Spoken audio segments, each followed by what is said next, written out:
Hello, Assalamu alaikum. Welcome to another episode of the Pakistan Experience.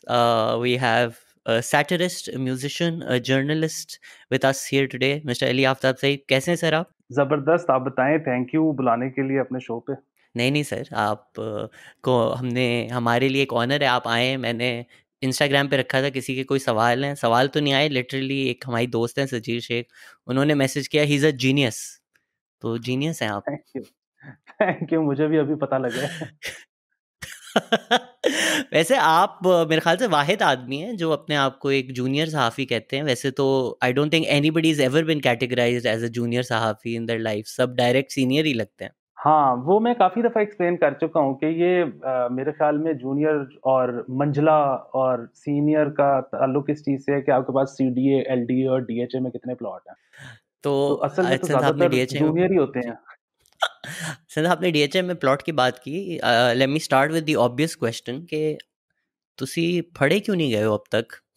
नहीं, ये अल्लाह की बहुत मेहरबानी है। यहाँ पे सब जो कुव्वतें हैं, उनकी बहुत ज़्यादा मेहरबानी है कि उन्होंने मेरे साथ हमेशा शफ़क़त दिखाई है।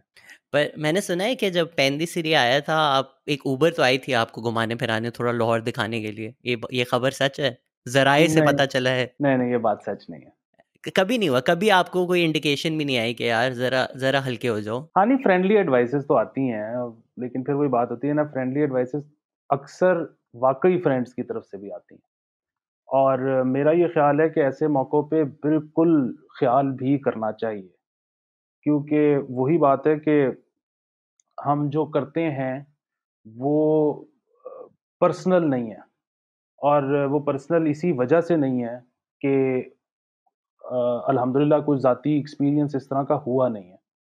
क्योंकि फिर जब इस तरह से अगर आप बहुत ज़्यादा किसी एक चीज़ के अंदर चले जाओ और फिर उसके बाद कुछ कॉन्सिक्वेंसेस फेस करने पड़ें, तो फिर आप उसके बाद से जितनी भी बातें करते हो, वो ख्वाह ठीक ही क्यों ना हो, आप बिल्कुल सब ठीक भी क्यों ना कह रहे हो, पर फिर लोगों को ये शायबा मिलता है कि शायद ये अब बात पर्सनल हो रही है।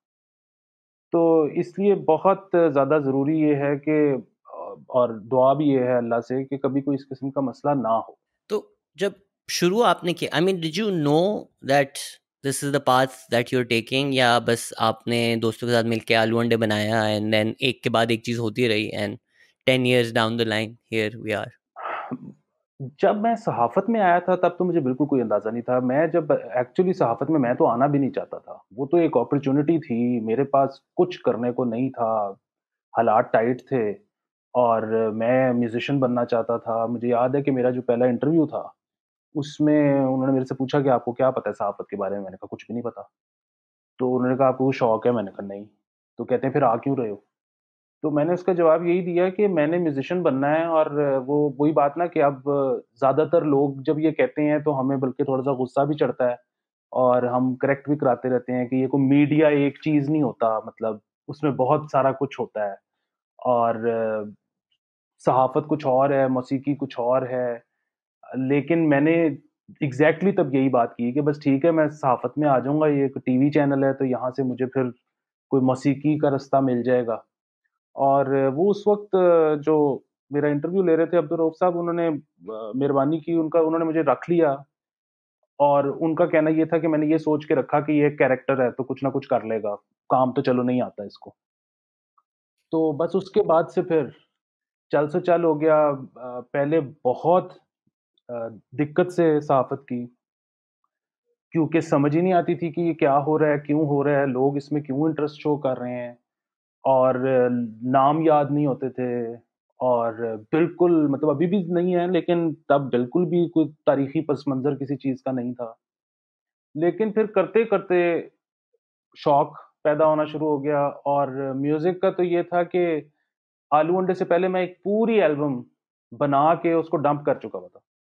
क्योंकि मेरी बहुत थोड़ी-सी तनख़्वाह थी और उसमें से जो पैसे बचते थे मैं म्यूज़िक में लगाता था। 5 साल लगे मुझे एल्बम बनाते हुए, और जब वो एल्बम ख़त्म हुई तो मेरा पहला गाना मेरे आखिरी गाने से नहीं था मिलता। उसकी वजह ये है कि मतलब 5 सालों में स्टूडियोज़ बदल गए, इक्विपमेंट बदल गए, साउंड इंजीनियर्स बेहतर हो गए, मैं खुद एज़ अ म्यूज़िशियन इवॉल्व कर गया। तो वो फिर 5 साल की मेरी मेहनत ज़ाया हुई, लेकिन उसके बाद मैंने फ़ैसला ये किया कि आइंदा एल्बम नहीं बनानी। क्योंकि एल्बम आप तब कर सकते हो अगर आपके पास पूरी एल्बम इकट्ठे करने के पैसे हैं।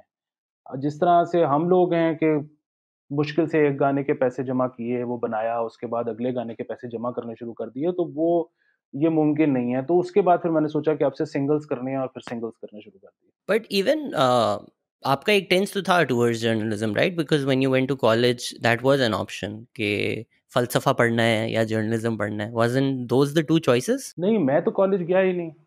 मैं तो एफए के बाद नौकरी करने लग गया। तो कॉलेज का तो सीन ही कोई तो नहीं था ये मेरा। आपका मैंने एक इंटरव्यू सुना था कि आपने इंग्लिश लिटरेचर और फ़िलॉसफ़ी पंजाबी में पढ़ी थी। ये एफ़ए में होता?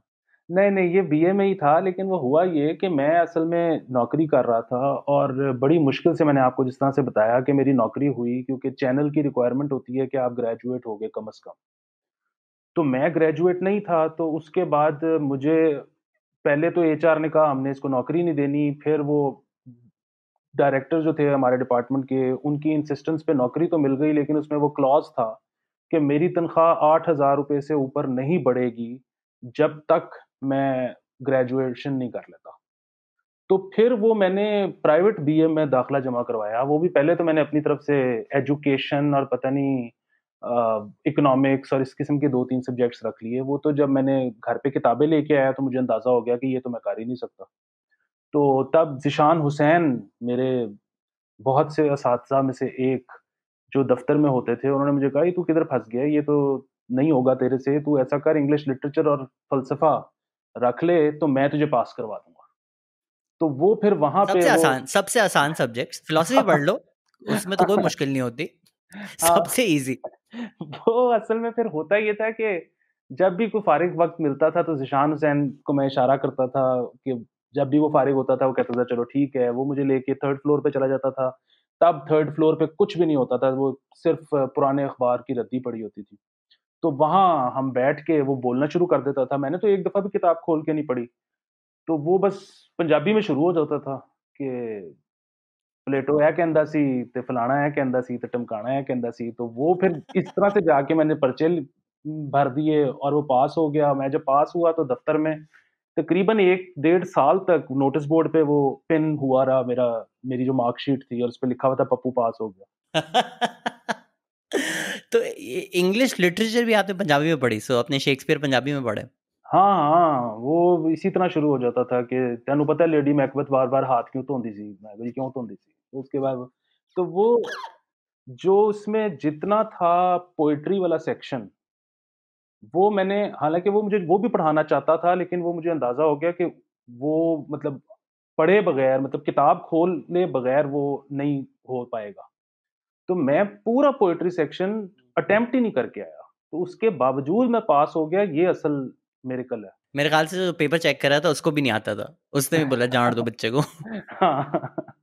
सो देन हाउ डिड आलू अंडे कम अबाउट? बिकॉज़ आप कह रहे हैं कि इस तरफ नहीं था ध्यान, बट आई मीन आलू अंडे इज़ क्वाइट क्लियरली सैटिरिकल। आप जब बना रहे थे, लिख रहे थे, यू नो कि ये टारगेट कहाँ ही हो रहा है। हाँ, नहीं वो तो जब आलू अंडे आया तब तो मुझे सहाफ़त में 5 साल हो चुके थे।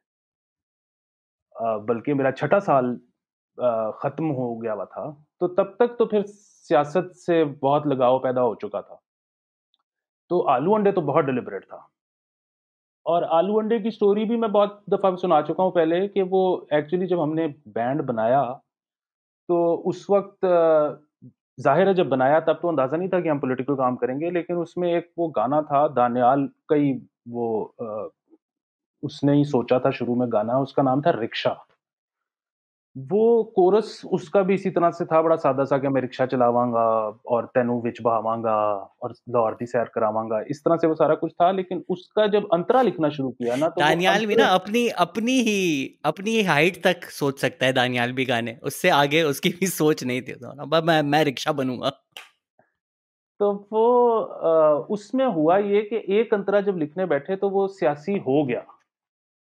तो वो भी मतलब वो ज़ाहिर है उसका बहुत बड़ा रोल था उसके भी सियासी होने में, लेकिन जब वो एक दफ़ा सियासी हो गया तो उसके बाद मैंने ये सोचा कि ये तो बेहतरीन अपॉर्च्युनिटी है कि सियासत को और मौसीकी को इकट्ठा कर दिया जाए। और वो तो फिर हमने पहले रिकॉर्ड करना भी रिक्शा ही शुरू किया जो आज तक रिलीज़ ही नहीं हुआ, लेकिन उसके बाद वो एक दिन मेरे घर आया और हम रिक्शा रिकॉर्ड करवाने जा रहे थे, रास्ते में उसने ये गाना शुरू कर दिया कि ए मेरी माँ ने पकाए आलू अंडे। तो वो इसने इतना ही कहा, तो वो इतनी कैची ट्यून थी, मैंने वहीं से गाड़ी मोड़ी, मैंने कहा जी मज़ीद रिक्शे पे पैसे खर्च नहीं हो रहे। वापस घर आए और फिर आलू अंडे लिखना शुरू कर दिया। तो आलू अंडे इस तरह से बना। और वो फिर ज़ाहिर है, फिर जब वो नाम ही रख दिया तो फिर तो पता लग गया कि आगे क्या होगा। तो डू यू थिंक 2020 में आलू अंडे बन सकता है? आलू अंडे ये बड़ा एक मसला है। आलू अंडे, मुझे बहुत से लोग कहते हैं जी कि आलू अंडे के पार्ट 2 के आने का वक़्त हो चुका है। आलू अंडे के का पार्ट 2 नहीं बन सकता। नहीं इसलिए बन सकता है कि बन तो ज़ाहिर है सब कुछ सकता है, लेकिन वो बनेगा भी तो वो ज़्यादा मकबूल नहीं होगा। उसकी वजह ये है कि पार्ट 2 तो छोड़ें, पार्ट 1 ही अब नहीं बन सकता। एक ख़ास किस्म की नाइविटी चाहिए उसके लिए, जो अनफॉर्च्यूनेटली अब हम मतलब लूज़ कर गए हैं। आपको जैसे-जैसे थोड़ा-सा ज़्यादा पता लगना शुरू हो जाता है, मतलब ये नहीं कह रहे कि अल्टीमेट जो हकीकत है उसको हम जान गए हैं, लेकिन जैसे-जैसे आपको चीज़ों का ज़्यादा पता लगना शुरू हो जाता है, वैसे-वैसे आपका काम जो है वो थोड़ा रिफ़ाइन होता जाता है, और जैसे-जैसे आपका काम रिफ़ाइन होता जाता है, वैसे-वैसे आपकी ऑडियंस छोटी होती जाती है। तो जिस तरह से आलू अंडे ने सबको एंटरटेन किया था, सब रिलेट कर पा रहे थे, अब आलू अंडे का पार्ट 2 बना भी लेंगे, बहुत अच्छा भी होगा, तो वो मसला ये है कि वो उसको उतनी बड़ी ऑडियंस मिल नहीं सकती। अच्छा, तो ये जो उसमें एक इनोसेंस है, ये वाक़ई उस वक़्त आप लोगों में थी, because I thought it was deliberate. तो मुझे हमेशा से लगता है बहुत कि इन लोगों ने स्मार्ट हरकत की है कि by posing as young people कि हम तो बस बच्चों की बातें कर रहे हैं, आलू अंडे की बात कर रहे हैं और गहरी बातें करके चले गए। तो मेबी इतनी भिनक नहीं पड़ी लोगों की या इतनी नज़र में नहीं आए। दे थॉट कि हाँ, बस बच्चे मज़ाक कर रहे हैं। So that wasn't like a deliberate strategy, वो बस आप ऐसे ही थे। नहीं, डिलिबरेट स्ट्रैटेजी भी थी, मैं कुछ और बात कर रहा हूँ। देखें, उसका जो स उसको जिस तरह से विज़ुअलाइज़ किया था हम लोगों ने, उसमें इन सारी चीज़ों को मलहूज़ ख़ातिर रखा था। यहाँ तक कि अ, जिस तरह से उसको रिकॉर्ड भी किया था, मुझे याद है कि मैं अब नाम इसलिए नहीं लूँगा क्योंकि पता नहीं वो चाहते हैं कि नहीं उनका इस तरह ज़िक्र हो। लेकिन एक बहुत बड़े म्यूज़िशियन हैं जो उस वक़्त गाने के बाद साद को मिले, और साद ने प्रोड्यूस किया था। तो साद को उन्होंने कहा कि यार ये तुमने क्या किया है? उसमें तो एक जगह पे ये वाला प्रॉब्लम है, टेक्निकल इश्यू है उस गाने के साथ, और ये तो चलो बच्चे से हैं, इनको क्या पता? लेकिन तुम्हें तो ठीक करना चाहिए था ना, तुम्हारी रिस्पॉन्सिबिलिटी थी, तुम प्रोड्यूस कर रहे थे गाना। तो उसने आगे से कहा कि नहीं, मैंने बिल्कुल आइडेंटिफ़ाई कर लिया था प्रॉब्लम, मैंने इसको ठीक भी करने लगा था, लेकिन मुझे अली ने मना कर दिया था। क्योंकि वो उसने कहा कि अली ने मुझे ये एग्ज़ैक्टली ये कहा था कि ये को बहुत ही फ़ाइन किस्म की प्रोडक्शन, ऑडियो प्रोडक्शन नज़र नहीं आनी चाहिए, इसमें रॉनेस चाहिए। तो वो सारा बात तो एक जगह है, लेकिन देखें आपका जैसे-जैसे स्किल लेवल बेहतर होता जाता है ना, तो अब मतलब फिर वही बात है कि आलू अंडे की धुन ज़्यादा अच्छी थी या धिनक धिनक की धुन ज़्यादा अच्छी थी? अरेंजमेंट किसका ज़्यादा बेहतर था? लेकिन वो ऑडियंस बढ़ने के बजाय ऑडियंस छोटी होती गई। उसकी वजह ये थी कि मतलब ज़ाहिर है हम लोग एज़ म्यूज़िशियंस और हर तरह से हम लोग इवॉल्व करते जा रहे थे। तो इसलिए मेरा ये ज़ाती तौर पे ख़्याल है कि आलू अंडे का पार्ट 2 बनाने की कोशिश नहीं करनी चाहिए। वैसे तो आप ज़ाहिर है काम तो कर ही रहे हैं। बट दिनक-दिनक थोड़ा बोल्ड भी ज़्यादा था ना, इस वजह से भी तो ऑडियंस थोड़ी कम हो गई। बिल्कुल, बिल्कुल, और वो फिर अ, वही वही बात है ना कि वो तो फिर बदतदरीज कम ही होती गई ना, कि उससे कम वो खतरनाक तो गाने भी उतर भी बने गया था। डिडंट उसमें। You guys have to take that off the internet? हाँ, नहीं, we didn't take it off. वो एम्परा ने या पैमरा ने उतार दिया था चौथे दिन ही, लेकिन तकरीबन 1 साल बाद वो वापस आ गया था। Now it is available on all platforms. और फिर ये है कि तो मतलब वो एक दिनक-दिनक वाहिद दिन गाना तो था नहीं के बना। बाद भी कोई आपको नहीं, I mean I do think दिनक-दिनक is probably the boldest satirical song we have ever made. Thank you. हाँ, लेकिन उसके अलावा भी और बहुत काम हुआ, मतलब जज़्बाती बना, पैसे की गेम बना, पीडीएस बना, मतलब बहुत काम तो बहुत किया। हाँ, बट आपको पता है ना कि 2 इदारे हैं कि जब उस तरफ इशारा भी किया जाए तो फिर मसला होता है। तो इसलिए आपके जो सबसे 2 कंट्रोवर्शियल गाने हैं वो पैंदी सिरी है और दिनक दिनक दा है।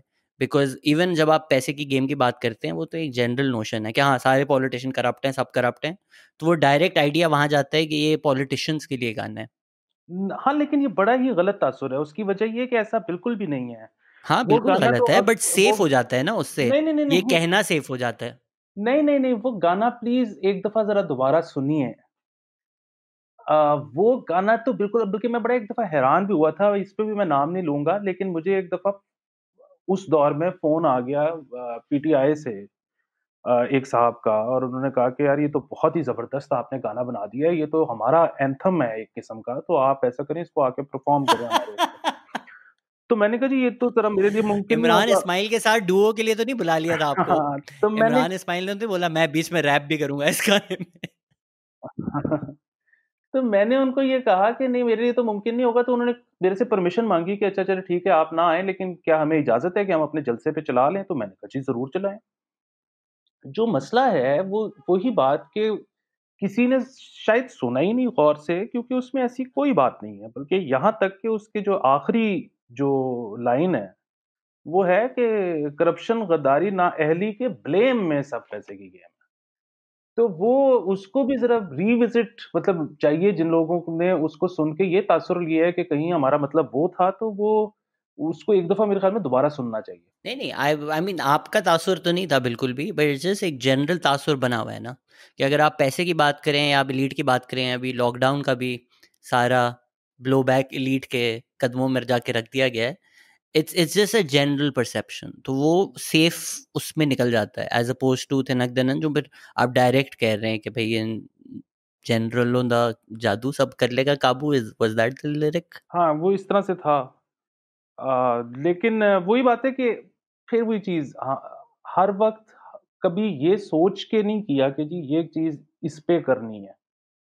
वो तो आपको पता है एक मतलब क्रिएटिव प्रोसेस है और उसमें आप जब बैठते हो, तो फिर आप मतलब करते चले जाते हो। कितनी चीज़ें हैं जो हमने लिखी और हमने डिस्कार्ड कर दी क्योंकि या वही बात कि वो बैड टेस्ट में हो गईं या हमें उससे ये हुआ कि इसका मतलब गलत निकल सकता है। ये एक बड़ा प्रॉब्लम है और भी गाने के साथ मतलब गाना हो कोई भी आर्ट फ़ॉर्म हो, उसके साथ क्योंकि आप वो एग्ज़ैक्टली मतलब या तो आप उसको बंदे को घर तक पहुँचा के आओ कि मैं ये कह रहा हूँ, जिसकी वज़ह से क्राफ्ट वीक हो जाता है। और अगर आप कुछ ऐसी बात कहते हो जो कि उस तरह से मुकम्मल नहीं है, आप थोड़ी-सी इमेजिनेशन पे छोड़ देते हो लिसनर की, तो वो फिर उसका कोई भी मतलब ले सकता है। तो ये एक बड़ा आर्ट प्रोड्यूस करते हुए ये एक बड़ी बारीक लाइन है जिसको आपने जिस पे चलना होता है। डू यू फील कि क्योंकि अब हम सोशल मीडिया जनरेशन में आ गए हैं और हज़ार लोगों को ओपिनियन आता है, व्हिच इज़ व्हाई ये वॉइसेस आपके दिमाग में while making art are louder, और do you also feel like कि हम बुड्ढे हो गए हैं? Because even when I look at some of my earlier work I am like ये मैं अब नहीं कर सकता, ये शायद इस वजह से प्रॉब्लमैटिक हो या ये हो। ऑब्वियसली इंटेंशन मेरी कभी भी नहीं थी, बट आप यूथ के एक्सूबरेंस में बहुत ज़्यादा चीज़ें डायरेक्टली कर जाते हो विदाउट वरीइंग कि इसके 6 मीनिंग कैसे निकल सकते हैं। But the more you learn, the more you read, the more आपको डेप्थ मिलती है, you may be can't do such work any more. तो ये क्या सिर्फ उम्र का तकाजा है या is it indicative of the times that we live? बिल्कुल उम्र का भी तकाज़ा है और उम्र का बुढ़े हो गए हम तकाज़ा अली, आप ये कह रहे हैं? हाँ, बुढ़ापा आ चुका है हम पर। बिल्कुल आ चुका है लेकिन मैं इतना ज़्यादा सैड नहीं हूँ इस वज़ह से। बड़ी खुशी भी है क्योंकि मतलब बुढ़ापे के साथ-साथ मैंने देखा है एंग्ज़ायटी बहुत कम हो जाती है। वो अपनी एक बात करें, मेरी तो बढ़ती चली जा रही है। नहीं, मुझे आज से कुछ अरसा पहले लगता था कि पता नहीं ज़िंदगी कैसे गुज़रेगी। अब मेरे इस तरह के मसाइल ख़त्म हो गए हैं। मुझे बिल्कुल अंदाज़ा है कि जिस तरह पीछे गुज़र गई है, ज़्यादा बड़ा हिस्सा तो गुज़ार लिया है। तो अब जो बचा है वक़्त वो तो बहुत थोड़ा है और अगर उसका नहीं पता लगा तो इसका क्या पता लगना है। तो मैं तो बहुत मैं जैसे-जैसे मेरी उम्र बढ़ रही है मैं काफ़ी ईज़ी होता जा रहा हूँ ज़िंदगी में, which is a good thing. और ये बात बिल्कुल ठीक है कि वैसे काम नहीं हो सकता, उसकी बहुत सारी और वजह भी हैं। मतलब एक तो ज़ाहिर है ये है कि आप शायद रिस्क उतना नहीं ले सकते या नहीं लेते और बहुत सी और वजूहात के अलावा एक और चीज़ ये है कि आप इतनी मेहनत भी नहीं करना चाहते कि बस ठीक है मतलब कर लिया है, अब सुकून लेते हैं। तो बहुत मल्टीपल फैक्टर्स हैं इसके पीछे। डू यू रिमेंबर एक दफ़ा मैं मरने वाला था आपके इवेंट पे, I don't know if you remember, Alhamra में कोई आर्ट्स फेस्टिवल टाइप था जिसमें दानियाल ने मुझे बुलाया था इम्प्रोव सीन करने के लिए, जो इम्प्रोव तो नहीं हुआ, डिज़ास्टर ज़्यादा हो चुका था। I don't even remember scene क्या था, बट कोई ऑडियंस में खातून बैठी हुई थी और उनसे मैंने बोला था आप सजेशन दे दें, और वो दे ही नहीं रही थी। तो आई सेड समथिंग लाइक, नहीं मैं आपसे शादी करने का नहीं कह रहा, मैं आपसे सजेशन मांग रहा हूँ सिर्फ।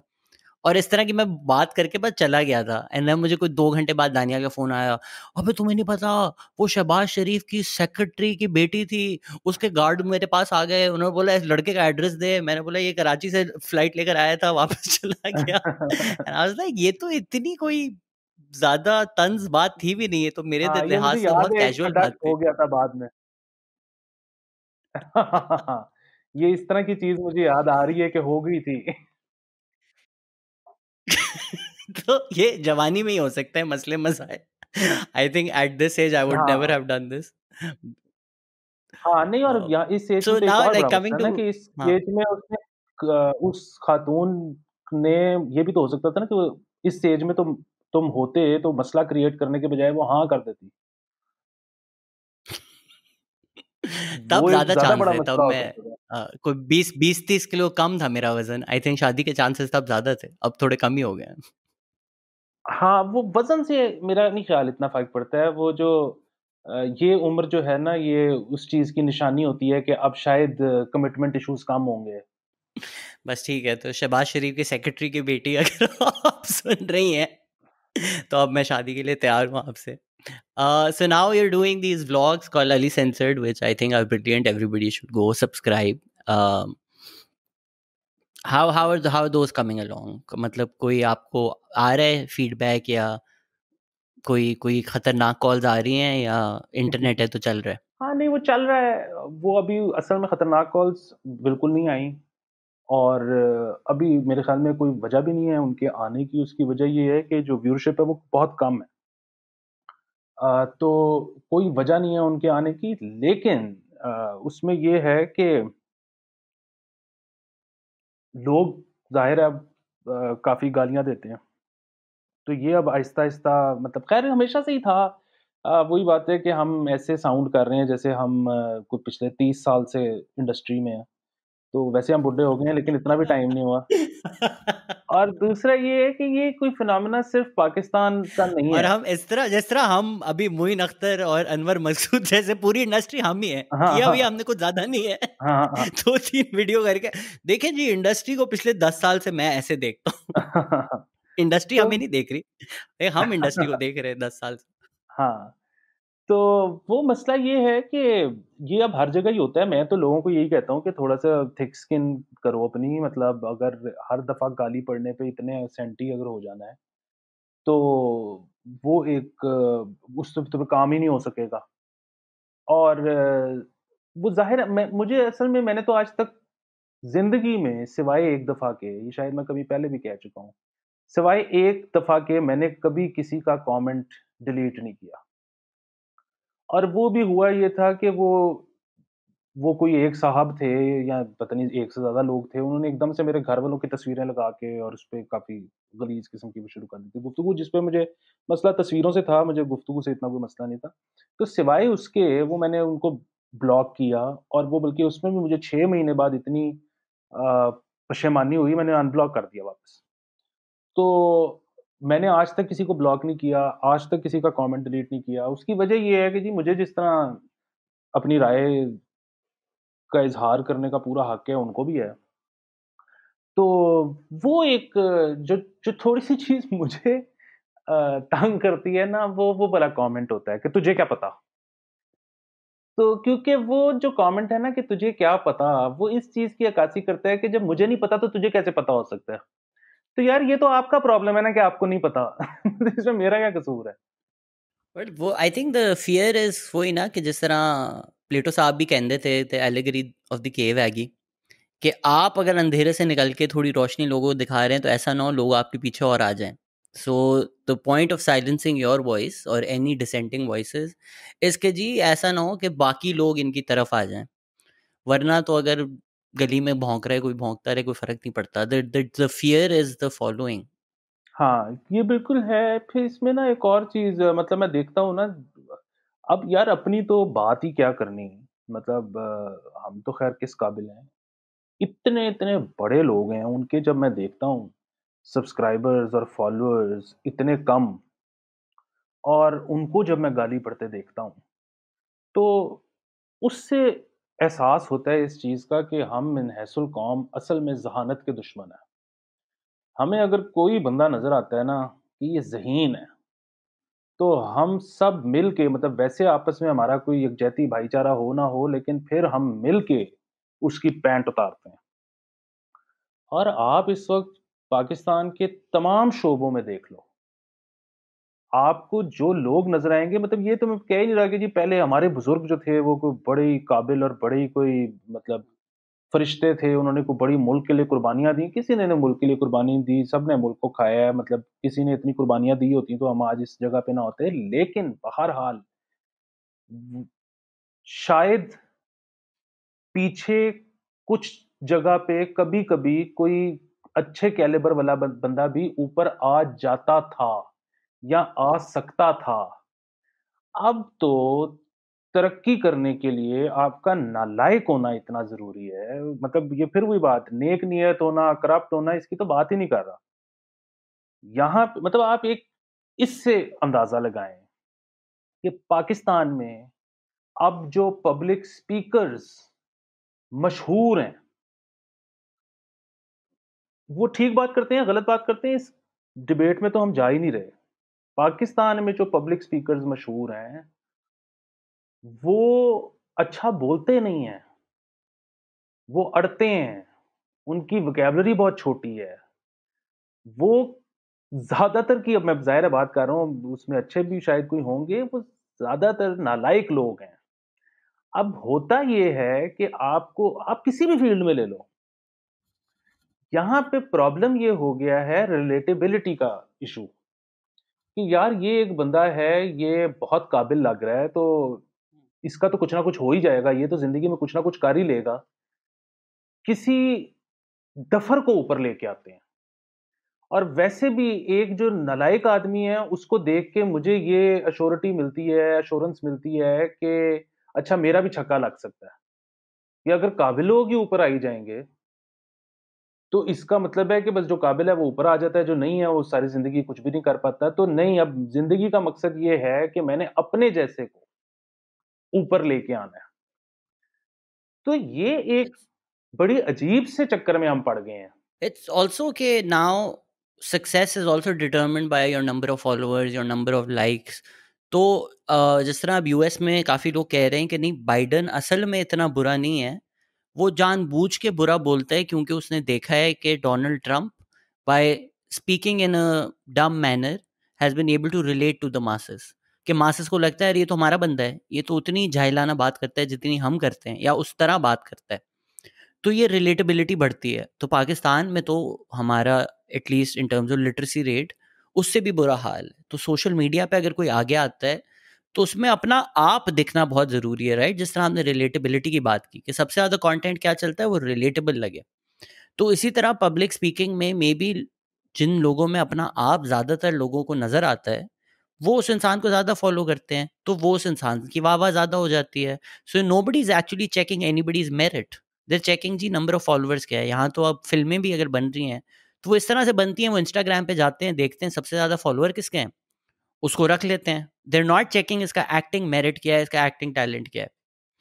एंड देन फॉलोअर शायद इसलिए बढ़ रहे हैं कि लोग देखते हैं कि यार ये तो हमारे जैसा इंसान है, नॉट कि उनकी कैपेबिलिटी क्या है। आप ऑस्ट्रेलिया और ज़िम्बाब्वे का मैच करवा के देख लें। पूरा पाकिस्तान मुसल्ला बिछा के ज़िम्बाब्वे के लिए दुआएँ करनी शुरू कर देगा। क्यों? कि जी वो ऑस्ट्रेलिया तो बड़ी मेहनती हैं, वो तो सारा साल बड़ी प्रैक्टिस करते हैं, वो तो जी दुनिया की नंबर 1 या नंबर 2 अ, रैंकिंग की टीम है। तो ये ज़िम्बाब्वे वाले जो है ना, ये हल्के हैं, ये अंडरडॉग जीत जाए, छक्का लग जाए इनका आज। वो पूरा जो, मतलब हम लोग पूरी कौम जो है ना, हम छक्के के इंतज़ार में बैठे हुए हैं। कि किसी तरह छक्का लग जाए। डिज़र्व तो नहीं करते लेकिन हम जीत जाएँ। मतलब ये उम्मीद रखना हर वक़्त और इसी उम्मीद पर रहना और हर काबिल आदमी के या हर अक्ल की बात के से दुश्मनी पैदा कर लेना सिर्फ़ इसलिए कि यार ये मैं तो सोच ही नहीं सकता था या मुझे तो ये हज़म ही नहीं होती। तो अब ये जिसने की है ना, उसको जुतियाँ मारो। तो ये तो हम एक ऐसे रास्ते पे चल पड़े हैं कि पता नहीं इसका एंड क्या है। हाँ, और इट डज़न्ट मैटर कि वो चीज़ प्रूफ हो ना हो, जिस तरह नजम सेठी हैं, वो 35 पंक्चर कभी नहीं प्रूव हुआ, कुछ नहीं हुआ। लेकिन अब नजम सेठी अगर कुछ भी कहें, वो 35 पंक्चर उनके साथ अटैच्ड है। वो ज़िंदगी में आप कोई बात नहीं कर सकते, क्योंकि सब जवाब में 35 पंक्चर कहते रहेंगे। आपको बस तोहमत लगानी है। It doesn't have to have any basis. आप बस कह दो और फिर वो आवाम उसको सालों साल परपेचुएट करती रहेगी। हाँ, बिल्कुल और फिर इसमें एक और चीज़ भी है और वो ये है कि यहाँ पर लोग उतने ऑफेंड हो जाते हैं कि आपने फलाने को कैसे कुछ कह दिया और तुम्हें पता क्या है? उसको तो इतना कुछ पता नहीं। ये तासुर भी कैसे आपने कायम किया है उस शख्स के बारे में कि उसको बहुत ज़्यादा पता है और मेरे बारे में कि मुझे कुछ नहीं पता। जनरली बात कर रहा हूँ, बहुत ज़ाती अपनी या किसी एक बंदे की बात नहीं कर रहा हूँ। अच्छा, वो ज़ाहिर है मतलब बस एक अंदाज़ा है कि ऐसा ही होगा। वो मशहूर है तो उसको ज़्यादा पता होगा। यहाँ पे आप किसी से भी पूछो ना कि यार अच्छा तुमने फलाने को सुना है या फलाने को पढ़ा है या फलाने को देखा है, तो जवाब होता है नहीं।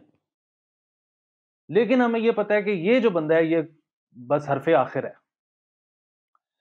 तो वो भी बड़ा मसला है एक्सपोज़र का कि कोई नई चीज़ कभी ट्राई ही नहीं की। मतलब वही बात है कि एक दौर तो चलो वो वाला था ना कि जी आपके पास जब तक पैसे नहीं हैं, तो आप अच्छे स्कूल में नहीं जा सकते, अच्छी तालीम नहीं हासिल कर सकते, अच्छी यूनिवर्सिटी में नहीं जा सकते और वग़ैरह। अब तो वो दौर खत्म हो गया है, अब तो इंटरनेट है मतलब अच्छा इंस्टीट्यूशन जो है वो सिर्फ़ आपको डिसिप्लिन कर सकता है कि अच्छा जी आपने मतलब वो जिस तरह है ना कि वर्क लोगों से वर्क फ्रॉम होम नहीं हो रहा, टेम्परामेंट नहीं है या इस तरह के मसाइल हैं। तो वो ये है कि अच्छा आपको इंस्टीट्यूशन ये आदत डाल देगा कि आपने दिन में 4 घंटे पढ़ना है या काम करना है, तो वो किसी भी हालात में आप कर लो वगैरह-वगैरह। या वो आपको चीज़ें ढूँढना सिखा सकता है कि अच्छा मतलब आप वही बात है मैं तो गूगल पे कुछ लिखता भी हूँ तो आता ही नहीं है। मुझे पता ही नहीं कि लिखना क्या है। लेकिन इस तरह की चीज़ें हैं जो इंस्टीट्यूशंस अब आपको सिखा सकते हैं। बाकी तो अब जो सारा इल्म है वो तो पड़ा हुआ है। आप उसको जिसको मर्ज़ी देख लो, जिसको मर्ज़ी पढ़ लो, मुफ़्त है। ये इंटरनेट एक समंदर है जिसमें हम पता नहीं कितने सालों से स्नॉर्कलिंग ही करी जा रहे हैं। वो जो एक बंदा हमें पहले मिल गया था बस हम उसको सुन-सुन के हमने अपनी मत मार ली है, हम आगे ही नहीं जा रहे मतलब कुछ थोड़ा अब तो स्कूबा करने का टाइम आ गया है। अ, वही बात है कि आपके जो इल्म की प्यास थी, वो इतने आसानी से बुझ जाती है। वो एक ही शख़्स से बुझ जाती है या वो एक ही किताब से बुझ जाती है। तो ये और मतलब फिर वही बात है कि एक वैसे भी एक चीज़ होती है क्यूरियोसिटी मतलब मैं आज कोई अगर ऐसी किसी से चीज़ सुन भी लूँ कि जो मेरी सारी मतलब मेरे सारे सवालों का जवाब दे दे, फिर भी एक क्यूरियोसिटी होगी कि यार सुना है फलाना बंदा भी कुछ कहता है, तो चलो देख लेते हैं क्या कहता है, शायद कोई काम की बात कर यहाँ पे इतनी ज़्यादा तसल्ली है कि बस जितना पता लग गया ठीक है, मज़ीद पता करने की ज़रूरत नहीं है। तो या यूर एब्स या बड़ी खुशकिस्मत लोग हैं वैसे तो देखा जाए तो। मतलब कंटेंटमेंट इसको कहते हैं असल में। इग्नोरेंस इज़ ब्लिस, ऐसे ही तो नहीं मुहावरा बना हुआ ना? बिल्कुल। हाँ, मतलब वो ये है कि इसलिए मुझे ज़ाती तौर पे इस बात से ज़्यादा कि कोई मेरी माँ-बहन ये कर देता है, इस बात पे होता है कि जब कोई मुझे कहता है कि तुझे कैसे पता है या तू कौन है? तो वो उसमें ये होता है कि भाई बात सुन लो, पता है तो बोल रहा हूँ ना। डू यू सो अभी जो अली आफ्ताब अनसेंसर्ड आप कर रहे हैं, do you plan to be a certain person, या खुद होता है कि जो अली आफ्ताब सईद अली अनसेंसर्ड में आता है, वो शायद अली आफ्ताब सईद इंसान नहीं है। वो जब आप कैमरा होते हैं, शो चलता है, तो एक ऑलमोस्ट एक परफॉर्मेटिव है। जिस तरह मैं जब स्टैंड अप करता हूँ, वो मैं नहीं हूँ। वो मेरा दिमाग को पता है कि अच्छा, अब स्टैंड अप परफॉर्मेंस वाला शहजाद बनना है। Is there an element of that in in in it, या नहीं, इतना सोचते नहीं हैं आप? मैं इतना ज़्यादा असल में मसला पता है क्या है, मैंने कोशिश तो की अपने कई सारे अ, बनाने की वर्जन्स के पॉडकास्ट में ये होना चाहिए है और म्यूज़िक में ये होना चाहिए और फलाने में फलाना होना चाहिए, लेकिन मैंने हिसाब लगाया एंड में कि मैं इरफ़ान खान ही हूँ।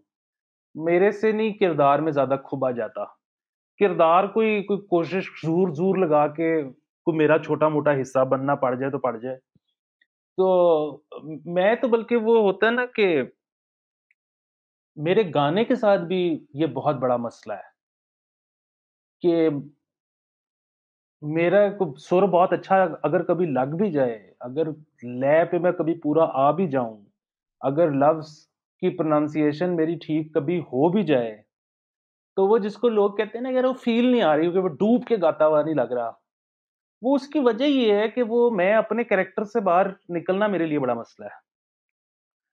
तो वो जो आप अली अनसेंसर्ड में देखते हैं, सिवाय इसके कि वो एग्ज़ैक्टली अनसेंसर्ड वो है नहीं, उसमें सेल्फ सेंसरशिप काफ़ी है, लेकिन वो तकरीबन मैं ही हूँ। एक सो एक I like an element I have noticed in that is के, जिस तरह आप भी अभी बात कर रहे थे कि आपको बात लगती है क्योंकि कहते हैं तुझे कैसे पता है, you do hedge yourself a lot by saying मेरी ना किस राय है, मेरी राय है, पसंद आए तो सुन ले, नहीं आए तो नहीं सुन ले, नहीं तो मैं अपने आप को अगले में भी फिक्स कर दूंगा। There is an element of, जिस तरह कॉमेडी में भी कोर्ट जेस्टर होता है कि यार, एक एक आदमी जो लोगों को लगे कि हाँ ये तो मस्खरा है, जिस तरह सैटायर में भी आप यूज़ करते हैं, बट वो अक्लमंद बात कर जाए, जिस तरह शेक्सपियर भी आप पंजाबी में पढ़ा होगा कि जो फूल होता है वो अक्लमंद बात करता है। So there is an element of that in all of the work that you do. तो वो आपकी ही पर्सनैलिटी में है, आप ये कह रहे हैं, या इज दैट ऑल्सो डिलिबरेट, या वो बस डेवलप हो गया है? वो सिर्फ़ और सिर्फ़ एक चीज़ की कोशिश है और वो कोशिश ये है कि जिस तरह मैं आज ये बात जो कर रहा हूँ, ये कम से कम आज मेरे लिए बिल्कुल हकीकत है, कल को मैं शायद इवॉल्व होके समझूँ कि मैं ठीक नहीं कह रहा था, लेकिन आज तो ये पूरी हकीकत है। फिर भी मैं ये मानने को तैयार हूँ कि हो सकता है मैं जो कह रहा हूँ वो गलत है। तो आप किसी की बात सुन रहे हैं और उसपे आपका ईमान इतना पुख्ता है कि जी ये बात तो गलत हो ही नहीं सकती, तो ये इस रवैये पे नज़रसानी की ज़रूरत है। ये सिर्फ़ उसकी एक कोशिश है कि मैं जब अपने मुँह से कह रहा हूँ कि मैं गलत हो सकता हूँ, तो आप क्यों नहीं हो सकते? जो कि बात भी आप किसी की सुन के आए हैं। But I don't think Pakistanis, for some reason, Pakistanis respond to strength a lot. आप प्रिटेंड करें कि जी मैं ही किंग हूँ, मुझे सब पता है। या तो ये हो सकता है कि क्योंकि हम कॉलोनाइज थे, तो इसलिए हम we respond to that, you know, cult of personality में बहुत ज़्यादा हम बिलीव करते हैं। जिस तरह आप भी बात कर रहे थे कि बस मान लिया कि अगर एक रेडीमेड सूप बन रहा है, वो डालो और पीते जाओ, भले उसमें जहर भी हो। कौन जाके रेसिपी ढूंढे, कौन जाके चिकन काटे, हमें नहीं पता, even though the information is all available. So we believe in just cults के यार, and I don't mean religious as well. जिस तरह फिर वो भी हो सकता है, जिस तरह हुरमत वाज ऑन द पॉडकास्ट एक दो एपिसोड्स पहले, और वो बता रहे थे कि वो जब तबलीगी जमात में थे, तो तबलीगी जमात उनको कहती थी कि और किताबें ना पढ़ो उनकी किताब के अलावा। एंड इस तरह के लिजिट मौलवी हैं जो कुरान पढ़ने से मना करते हैं, कहते हैं मैं तुम्हें बता रहा हूँ ना, कुरान तुम ना पढ़ो। और लोग उस लेजीनेस में खुश रहते हैं कि कौन जाए यार इल्म सीखे, कौन जाके खुद मेहनत करे, ये बता रहे सही है। सो टू दिस एक्सटेंट कि अगर कोई इंसान दाढ़ी में जो बात कर दे, we can't even question it, because we are like नहीं, क्वेश्चन करने के लिए तो फिर हमें रिसर्च करनी पड़ेगी, हमें सीखना पड़ेगा, ये कौन करे, बस हुँ, मान लो इसकी बात।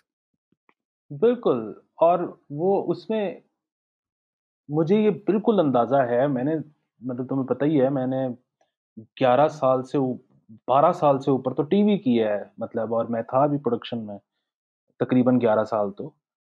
तो यहाँ पर तो लोग उसको सुनते हैं जो कैमरे पे उँगली उठा-उठा के उन कहता है कि तुम जाहिल हो। तुम कुत्ते हो, तुम फलाने हो। और उसको सुनने का और उसको मानने का मतलब एक तो वही तुमने जिस तरह कहा कि शायद हम वो कॉलोनाइज़्ड थे, एक ये वजह हो सकती है। दूसरा ये भी है कि एक बंदा गालियाँ निकाली जा रहा है, तो आप उसको फ़ौरन एक्नॉलेज करके ये साबित करते हो कि मैं तो समझ गया हूँ जो ये कह रहा है, तो ये गाली बेसिकली मुझे तो पाड़ ही नहीं रही। ये तो जिसको नहीं समझ आ रही है, उसको पाड़ रही है। तो ये एक बिल्कुल तरीका है, लेकिन फिर वही बात है अपनी मतलब मैं सख्त से सख्त बात भी कर जाऊँगा, चाहे मुझे उस पे खतरा हो, लेकिन मैं फिर भी ये बात मतलब करते हुए किसी को कि तुम जाहिल हो और दूसरा ये कि ये कहते हुए कि जी मैंने जो आज बात कर दी है, ये तो गलत हो ही नहीं सकती। मतलब यही तो वो रवैये हैं कि जिनकी अगर तब्दील हो जाएँ, तो शायद ये सारे मसले ही खत्म हो जाएँ। मतलब अगर हम गलत हो सकते हैं, अगर हमें जिस बंदे ने जो बात बताई है, जिस पे हम पूरा ईमान ले आए हैं, वो गलत हो सकती है। तो ये जो डाउट है, अगर किसी तरह मेरे ख़्याल में हम सबके अंदर डाउट आ जाए, तो ये तो बड़ी अच्छी बात है, ये तो आधे से ज़्यादा मसाइल का हल है। डू यू ऑल्सो फील कि एक पॉलिटिकल पार्टी इन पर्टिकुलर, वैसे बाय द वे आप ए पॉलिटिकल तो कुछ नहीं होता, but do you have any personal favourites? Left leaning हैं आप? कोई आपकी है प्रेफरेंस? नहीं, वो मसला ये है कि लेफ्ट लीनिंग अब बचा कौन है? कौन-सी पार्टी है लेफ्ट लीनिंग? वो अब वो लेफ्ट राइट वाला जो है ना, वो मेरे ख़्याल में बातें काफ़ी अ, पुरानी होती जा रही हैं और दूसरा ये है कि मतलब वो बिल्कुल ठीक है, वो अभी भी वापस हो सकता है सारा कुछ। मतलब लेफ्ट हमेशा रहेगी, लेफ्ट के इन्फ्लुएंस की वजह से बहुत अच्छी चीज़ें हो जाती हैं, चाहे निज़ाम लेफ्ट नहीं होता लेकिन उनके इन्फ्लुएंस की वजह से बहुत सारी चीज़ें इंसान दोस्त हो जाती हैं। तो वो एक बड़ी अच्छी चीज़ है लेकिन हमारी इस वक़्त पॉपुलर पार्टीज़ में से तो कोई भी लेफ्ट नहीं है। बट और आपके खुद के पर्सनल पर्सनल भी तो बिलीव्स होंगे ना, इवन अगर वो पावर में ना आए।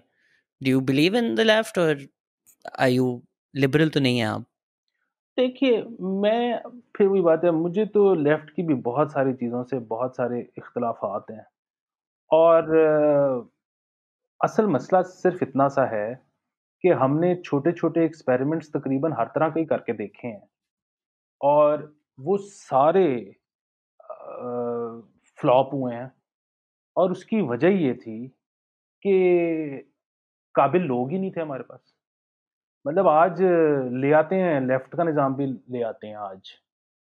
तो पहले भी एक दफ़ा ला के देखा था। मतलब वो किसको हम ये आटे का कारखाना किसको देंगे? सिविल सेक्रेटरी को।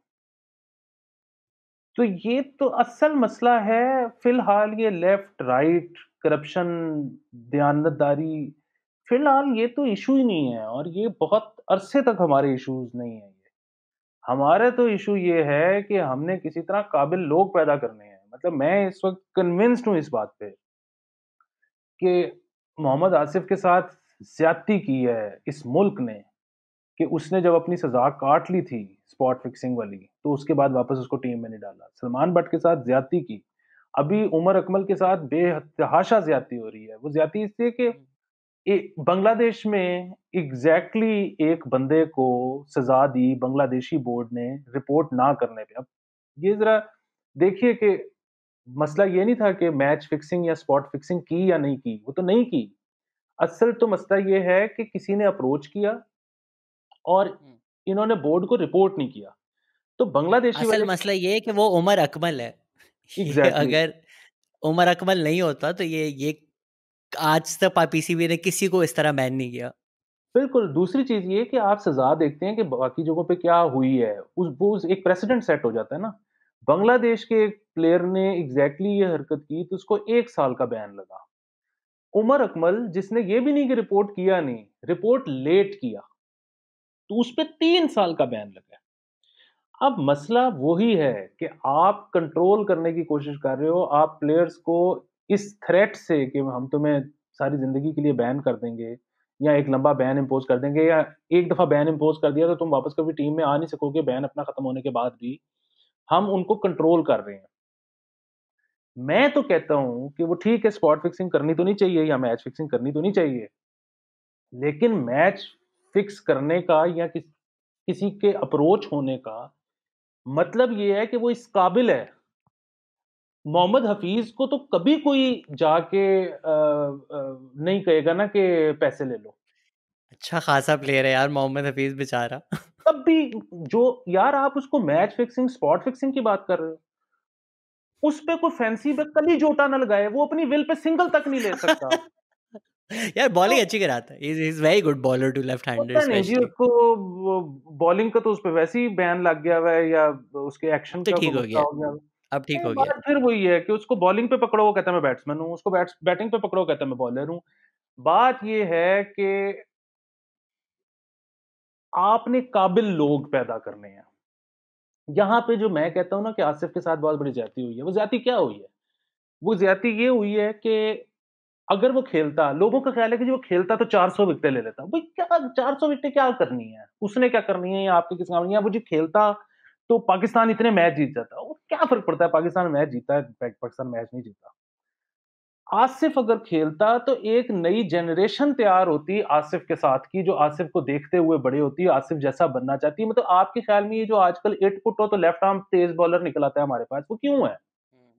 वो वसीम अकरम की वजह से है। उसको देख-देख के उन्होंने कहा जी हमने ये बनना है, उन्होंने वो बनना शुरू कर दिया। आपके पास मतलब मुझे आप एक बात बताओ, पाकिस्तान में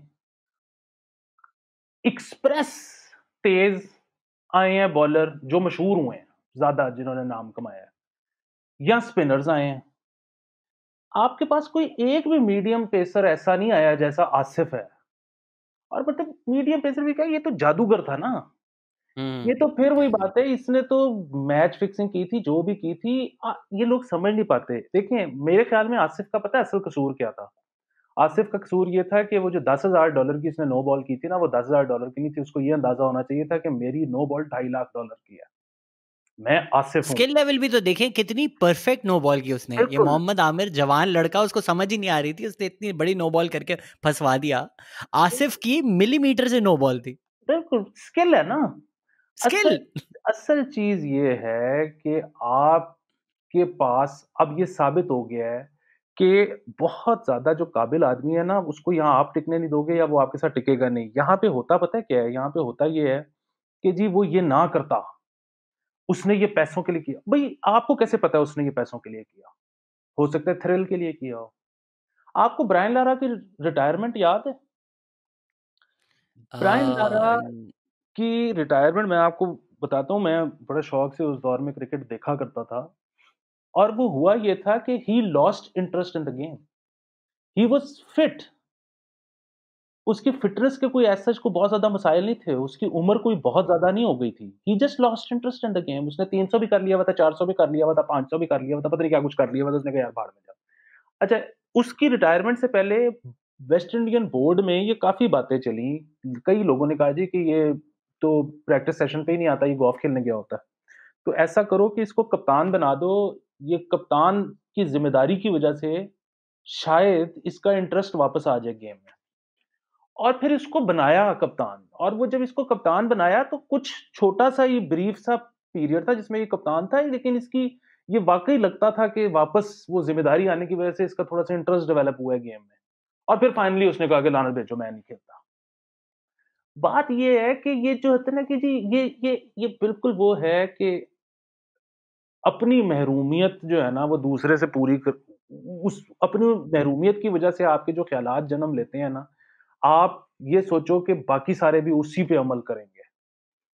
ये है कि जी अगर मैं आसिफ होता ना तो मैं तो नशा भी कभी ना करता, लड़की के पास भी कभी ना जाता, मैच फिक्सिंग भी कभी ना करता। बस यार स्पोर्ट्समैन के थोड़े से तो साल होते हैं यार, बस 10 साल अपने वो 12 साल क्लीन खेल जाता यार, 400 विकेट ले जाता। मैं होता मैं इस तरह करता, फिर सारी ज़िंदगी पड़ी है यार नशे के लिए, बच्चियों के लिए फलाने। और ये आप सोचते हो ना क्योंकि आप आसिफ नहीं हो। वो जो आसिफ है वो ऐसे नहीं सोचता। जो बंदा श्रीलंका जाके सीरीज में मुरलीधरन से ज्यादा विकेटें लेके आ जाएगा, उसके लिए करियर में 400 विकेटें होना कोई मायने नहीं रखता। उसको पता है उसकी वर्थ क्या है। ये जो बिल्कुल होता है ना, मतलब म्यूजिशियन से किसी से आओगे ना कि यार तुम फलाने जैसा गाना क्यों नहीं बनाते टाइप वाली बात। तो भाई यहाँ उसको वो गाना पसंद ही नहीं है, या उसको एग्जैक्टली ये पता है कि ऐसा गाना बनाना कोई मसला नहीं है। ये आप बाहर बैठ के सोच रहे हो कि यार ये अगर यूं कर देना तो फिर यूं हो जाए। तो वो यहाँ पे प्रॉब्लम ये है कि हम सब इतने को बिलो एवरेज लोग हैं। अगर कोई गलती से बड़ा आदमी पैदा हो जाता है, तो हम ये चाहते हैं कि ज़िंदगी के वो स्टैंडर्ड जो हमने सेट किए हैं, ये उन पे पूरा उतरे। वो कभी उन पे पूरा उतर ही नहीं सकता, क्योंकि वो एक बड़ा आदमी है, उसका बड़ा आदमी जो है ना, वो पागल होता है।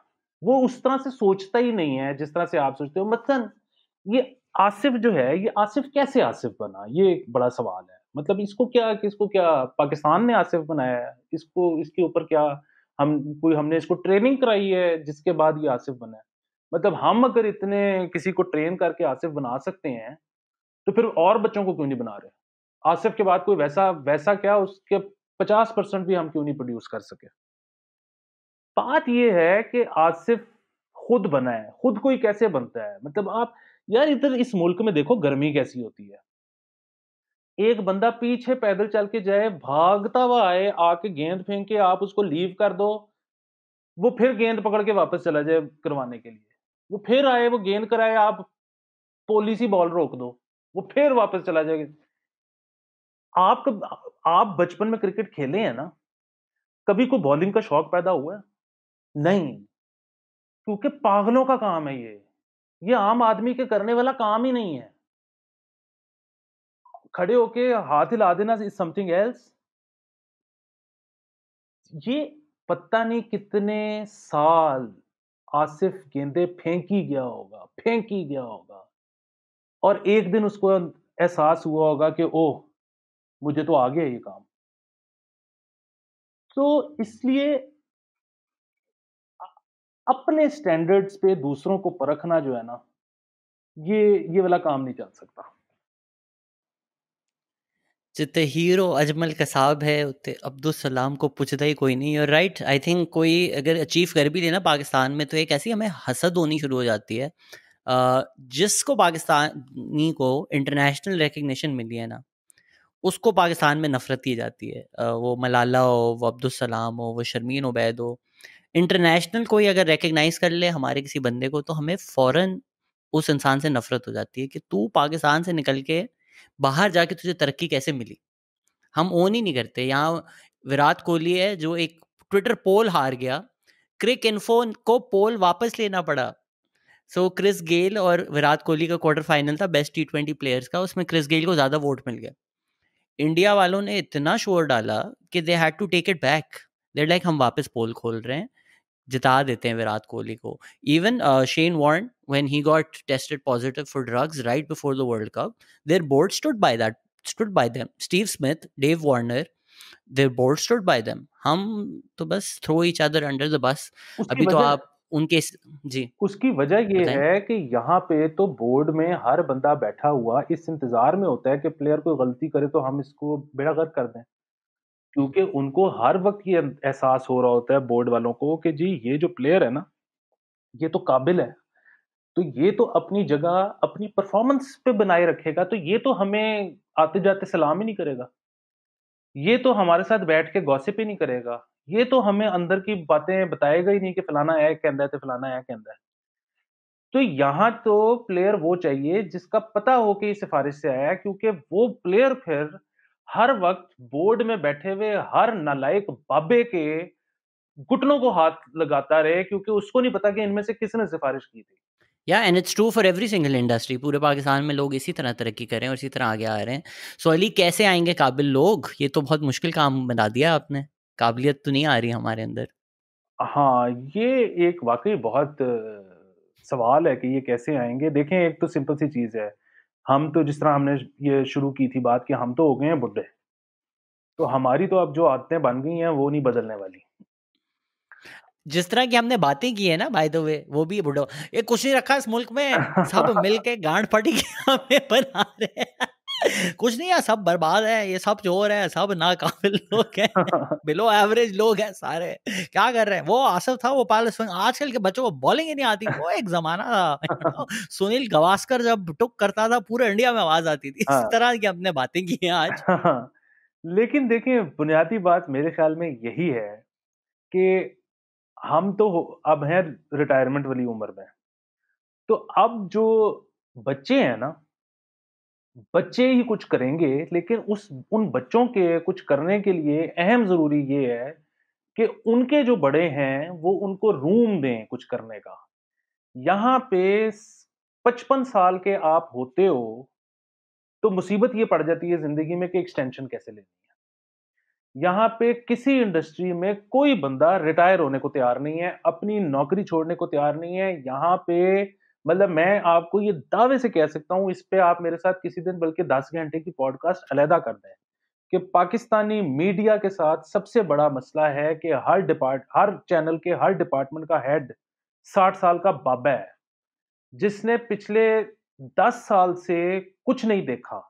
देखिए ना, सादी-सी बात है कि जिस तरह मौसीकी करने के लिए मौसीकी सुननी पड़ती है, किताब लिखने के लिए किताब पढ़नी पड़ती है, इसी तरह टीवी करने के लिए टीवी देखना पड़ता है। आप इधर इनके पास चले जाइए, इनको कहें जी कल देखा था जियो में क्या हुआ? नहीं। कल देखा था जी एयरवाई में क्या? नहीं। आपने नेटफ्लिक्स देखा? नहीं। आपने अमेज़न देखा? नहीं। आपने क्या देखा जी? हमें सब देख लिया था। क्या? जी वो वन फ्लू ओवर कुकूज़ नेस्ट। ओए यार, दुनिया कित्थे चली गई है? तुसी कित्थे हो? वो बेसिकली मकसद मसला क्या है कि यहाँ पे जो हमारे आप बाबे फिर हैं। भी किसी पढ़े-लिखे से मिल गए थे जिसने one flew over the cuckoo's nest देख भी लिया, वरना तो हाँ, वो भी नहीं देखा होता लोगों ने। असल मसला ये है कि यहाँ पे ये जो ख़ास तौर पे मिडल क्लास हमारे बाबे हैं ना, मतलब जवान बाबे, ये इस तरह से चलती है कि बूमर्स जो हैं सारे, कि बच ये ओके बूमर। जब इनके बच्चे-बुच्चे होते हैं, तो एकदम से इनको ज़िम्मेदारी का भी एहसास होता है कि यार अच्छा मैंने पैसे-शैसे कमाने हैं क्योंकि मेरे ऊपर ज़िम्मेदारी है। इनको ये भी पता होता है कि यार हम नालायक भी बहुत हैं। तो ये फिर उसके बाद होता ये है कि ये नास्टी हो जाते हैं। ये जब नास्टी होते हैं, फिर ये लोगों के साथ करियर में ज़्यादती करते हैं, फिर ये अपने दोस्तों के साथ ज़्यादती करते हैं। फिर आहिस्ता-आहिस्ता होता ये है कि बाय द टाइम ये 60-70 के होते हैं, तो इनके ना कोई दोस्त रह गए होते हैं, ना इनको लोग का वर्क प्लेस पे पसंद करते हैं, ना इनके बीवी-बच्चे इनसे बात करना चाहते हैं। तो फिर उसके बाद इनको बेसिकली मतलब ये इनको आप पैसे ना भी दो ना, ये फिर भी आपके पास नौकरी करने को तैयार है। इनका असल मसला पैसे नहीं है। वो तो किसी को अगर पैसे चाहिए और वो काम कर रहा है, तो वो तो उसको तो 100 कत्ल माफ़ हैं।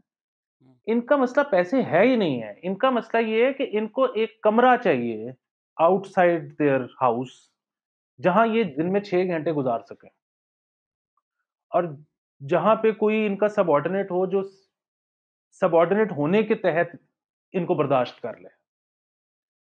तो यहाँ पे बहुत ज़रूरी चीज़ ये है कि हमारे बुज़ुर्ग जो हैं, वो अपने बच्चों को बताएँ कि जी, ना हमें सब कुछ पता है, ना हम तुम्हें बता रहे हैं कि अल्टीमेट हर चीज़ के बारे में ये अल्टीमेट हकीकत है।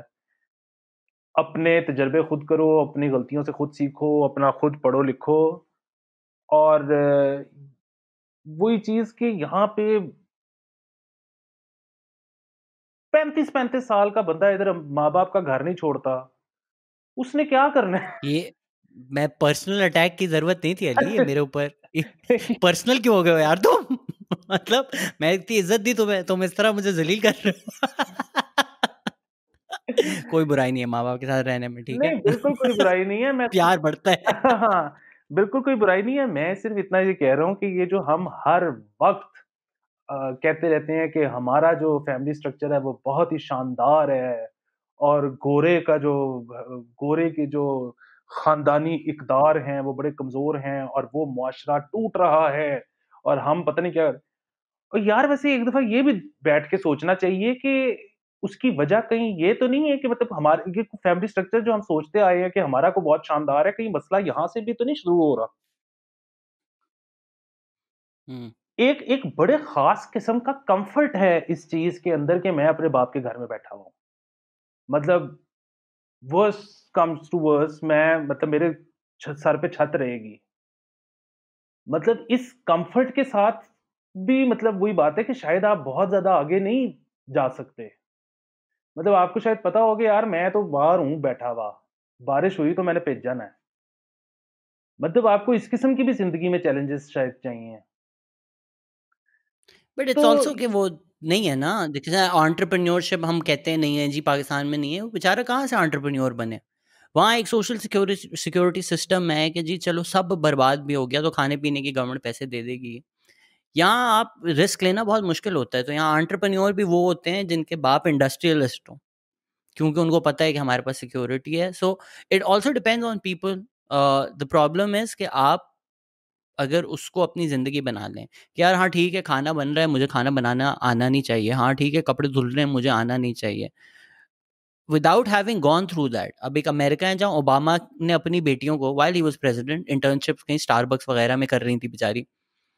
It's it's a life lesson. मैं सारी जिंदगी घर में बाहर रहकर अब वापस घर आया हूँ, तो I have lived that life, I have cleaned my own bathrooms, I have worked and earned and paid rent. वो आपको इंसान बनाता है, because without all of that you feel less of a human being without having done all of that. So अगर आप पैसे हैं और आपको करने की ज़रूरत नहीं भी है, you should still do it because it'll make you more of who you are as a human being. बिल्कुल। और फिर वही चीज़ कि यहाँ पे जो वो वाला है ना कि बुज़ुर्गवार हमारे जो हैं कि ये देखो मैं अपना सब कुछ तुम्हारे हवाले कर रहा हूँ इल्म समेत। मुझे लगता है कि हमारे बुज़ुर्गों को अपना इल्म नहीं सारा देना चाहिए अगली नस्ल को। ले ही जाएँ, काफ़ी लेसन जो उनके हैं ना वो ले जाएँ तो बेहतर है आई थिंक। हाँ, अपने साथ ही दफन कर दें वो इल्म। हाँ, कि मतलब आपके लिए वो उसने आपके लाइफ लेसन्स ने इतना कोई ख़ास काम तो नहीं किया, मतलब कौन है आप? तो आप वो बेशक हमें ना दें। अली तुम तो इस तरह अटैक कर रहे हो सारे बूढ़े लोगों को, जिस तरह आपको लगता है कि कोरोना में सारे ही फारिग होने वाले हैं, डायरेक्ट ही हो गए हो। लाइक ये जो सारे बूढ़े हैं जल्दी मरे ताकि हमें तरक्कियां मिले जिंदगी में। हालाँकि वो वही वाली बात कि आजकल तो जितनी कोई यूथ खतरनाक हुई हुई है, इनके ऊपर कोई रोक-टोक करने वाला ना रहा तो वो भी एक एक्सपीरियंस होगा। या बट यूथ भी तो किस तरफ चली गई है ना, ये भी तो एक मसला है कि यूथ से यूतिया तक का जो सफर है वो बहुत एक फाइन लाइन है, और काफी लोग वो गलत साइड ऑफ दैट लाइन गिर चुके हैं अनफॉर्चुनेटली। इस वक्त आप कैसे देख रहे हैं पॉलिटिकल सिचुएशन? इस वक़्त मैं पॉलिटिकल सिचुएशन ऐसे देख रहा हूँ कि देखें गवर्नमेंट के लिए तो बहुत ही मतलब थोड़ी वो बात कि मैं ये नहीं कह रहा कि इस गवर्नमेंट में किसी का अल्टीमेट मकसद सिर्फ़ हुकूमत करना है। मैं वैसे कह रहा हूँ कि जनरली स्पीकिंग दुनिया में जो हुकूमतें आती हैं, उनका ज़ाहिर है एक मकसद तो ये होता है ना कि हम ज़्यादा से ज़्यादा अरसा इक़्तिदार में रहें। तो यहाँ पे रूलिंग पार्टी के लिए तो एक किस्म का अच्छा ही हो गया यार कोरोना, कि एकदम से अब वो सब परफ़ॉर्मेंस-शरफ़ॉर्मेंस सब कुछ बात ही ख़त्म हो गई। अब तो डेवलपमेंट का भी मसला, अब तो डेवलपमेंट फंड जो आपका जितना सालाना था ओवरऑल, वो सारा कुछ हेल्थ में ही चले जाना है। तो अब तो कोई रिक्वायरमेंट ही नहीं है कि आपने इकोनॉमी खड़ी करनी है, कोई आपने पुल बनाना है, कोई आपने मतलब अब तो कुछ चीज़ ही नहीं है। अब तो ये है कि बस जो जहाँ पैसे पड़े हैं बस वो मेडिकल में डाल दें, हेल्थ में डाल दें वो। तो और इल्ज़ाम सारा दूसरों पे लगा दें, वही हाँ, ऑपोजिशन बनना है आपने अब वापस, जो मज़ा आता है जिस चीज़ में। हाँ, तो ये तो ख़ैर ज़बरदस्त हो गया है, बड़ी दुआएँ हैं इनके साथ। हाँ, पर आपको लगता नहीं है कि पीटीआई को दूसरी टर्म शायद ना मिले? और 2 टर्म कोई कर ले ऐसा थोड़ी हो सकता है पाकिस्तान में, इतनी थोड़ी ना मौजें। हाँ, नहीं वो उसकी एक और असल में ना इनको 2 क्या वैसे तो अब वही बात है ना आहिस्ता-आहिस्ता जैसे-जैसे ये रवायत जमहूरियत की पाकिस्तान में बनती चली जाएगी ना, तो फिर ये 2-2 टर्म्स भी कोई इतनी बड़ी डील नहीं होंगी, ये भी होनी शुरू हो जाएँगी। जो अभी वाहिद आपको प्रॉब्लम है लग रहा ना है कि जमहूरियत की रिवायत बन रही है, या आपको लग रहा है कि 2 साल पहले हमने थोड़ा यू टर्न लिया है और पीछे जा रहे हैं रिवायत के? नहीं, पीछे नहीं जा रहे। उसकी एक बड़ी सादी-सी वजह है। वो वजह ये है कि जैसे चलता आया है ना अभी तक, वैसे ये चल सकता नहीं है। उसकी वजह ये है कि मतलब जितने को फिगर्स मैनिपुलेट किए जा सकते थे ना, वो हो चुके हैं। अब अगर मतलब मज़ीद कोई एक तरफ ज़्यादा आप उसको घुमाने की कोशिश करेंगे, तो वो मतलब आपका फुटा ही टूट जाएगा। तो अब हम ऐसी जगह पे आ खड़े हुए हैं, ये मतलब आपको देख लेना कि ये जो एकदम से मसले शुरू हो गए हैं, 18वीं तरमीम और ये वो। तो 18वीं तरमीम में ऐसी क्या चीज़ है, जिससे किसी को प्रॉब्लम हो सकता है? मसला ये है कि नंबर्स पूरे नहीं हो रहे। तो वो अब नंबर्स जो है ना, वो अब कटौतियाँ करनी पड़ेंगी हर जगह से, वरना नंबर अब नहीं पूरे होंगे।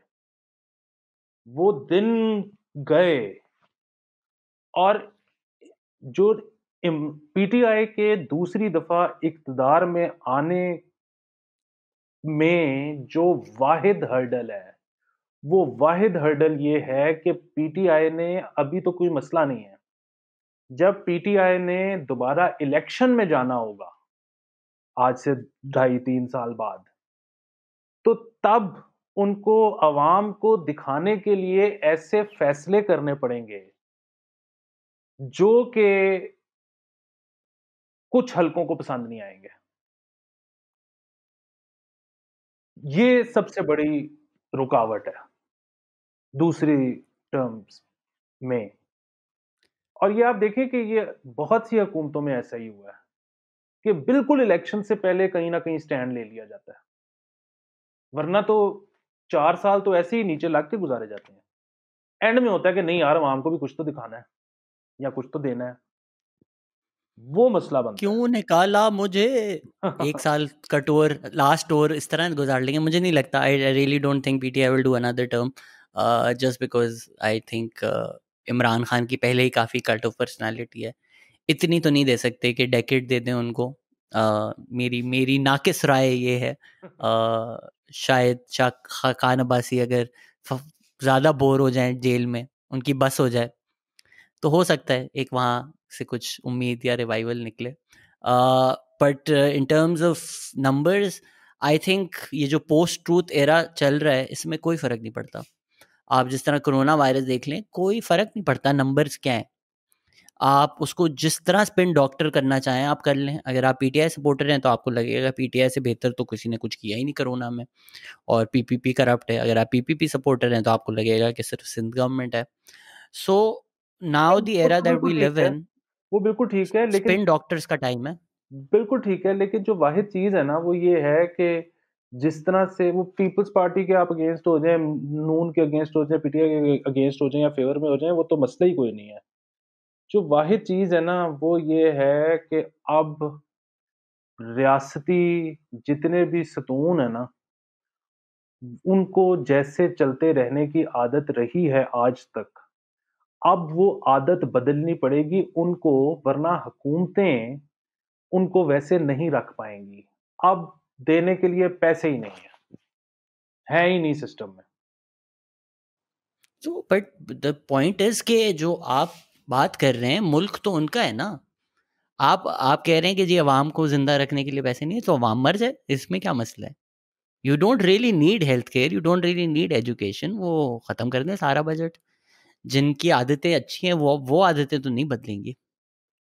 हाँ, लेकिन फिर वही बात है कि इलेक्शन में बहरहाल वही 35 पंक्चर जो है ना, वो 35 पंक्चर सेठी साहब ने तो किए थे या नहीं किए थे पता नहीं, लेकिन ये 35 पंक्चर एक बड़ी सही टर्म इसलिए है, क्योंकि जनरल इलेक्शंस में 35 से ऊपर पंक्चर लगाए नहीं जाते अमूमन।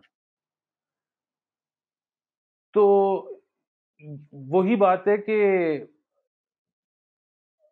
आइंदा जो भी हुकूमत बननी है, तो अगर अवाम नाखुश होगी बहुत ज़्यादा किसी से, तो वही बात है कि 35 से ज़्यादा पंक्चर लगाए बगैर, मतलब लगा के किसी को ना जितवाया जा सकता है, ना हरवाया जा सकता है।